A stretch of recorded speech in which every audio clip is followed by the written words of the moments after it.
উদ্ধারকর্তা যীশুখ্রিস্টর সর্বশ্রেষ্ঠ অতুল্য নামে সবাকে জয় মেসি। আজকের দিন 26 এপ্রিল, দিন শুক্রবার 2024। আজকে আমরা যে বচন পাঠ করব, যে বিষয় শিখবো, এসে আপনার সন্তানদেরকে ভালোবাসুন।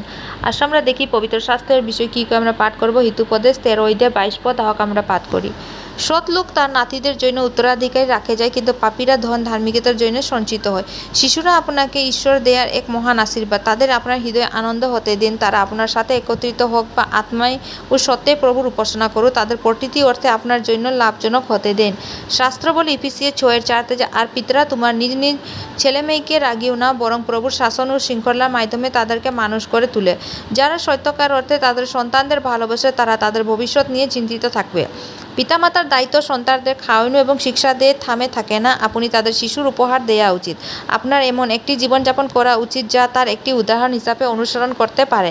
আপনার উচিত তাদের ধার্মিক হতে এবং ধার্মিকতার উন্নতি করতে সাহায্য করা। এটাই হবে মহান সম্পদ যা আপনি তাদের জন্য রাখে যেতে পারেন।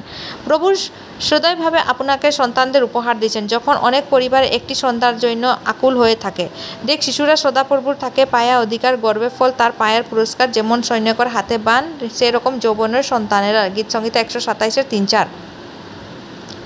শাস্ত্র শিশুদের জলফাই গাছ বলে ডাকে। জলফাই গাছের দুটি বিশেষ বৈশিষ্ট্য রয়েছে, তারা শুকিয়ে যায় না এবং তাদের মধ্যে তেল জমা থাকে, আর সেই তেল পবিত্র আত্মার প্রতীক। শুক্ল গীত সংহিতা 128-3 লিখা আছে যে আপনার সন্তানেরা আপনার টেবিলের চারপাশে জলফাই গাছের মতো অন্তহীন আধ্যাত্মিক জীবনের পরামর্শ দেয়। শিশুরা হবে বিস্ময় নির্দেশ হিসাবে।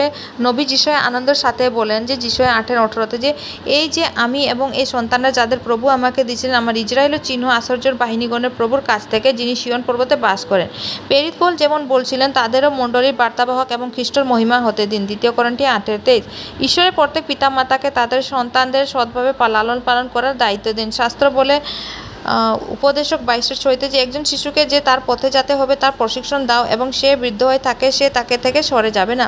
শিশুরা হৃদয় মূর্খতা গাঁথে আছে, সংশোধন লাঠি তাকে থেকে দূর সরিয়ে দিবে। উপদেশক 22:15 একটি শিশুর কাছ থেকে সংশোধন বন্ধ করবেন না, কারণ আপনি যদি তাকে বড় দিয়ে প্রহার করেন তবে সে মারে যাবে না। তুমি তাকে লাঠি দিয়ে প্রহার করলে এবং তার আত্মাকে নরক থেকে উদ্ধার করবে। উপদেশক 23-13-14 ধ্যান করার জন্য সন্ধ্যের জন্য যে শুক্ল আছে ইব্রি 12 আস আমরা পাঠ করি। আরও তোমাদের দেহের পিতার আমাদের শাসনকারী ছিলেন এবং তাদেরকে সম্মান করতাম। তিনি যেন আত্মার পিতা, আমার অনেক গুণ বেশি পরিমাণ তার বাধ্য হয়ে জীবন ধারণ করা না। আজকে পবিত্র বচনগুলো পড়ার যুগে প্রভু যিশু পড়বার শুনবার সবাইকে আশীষ করবেন। ধন্যবাদ। আমেন। হালেলুয়া।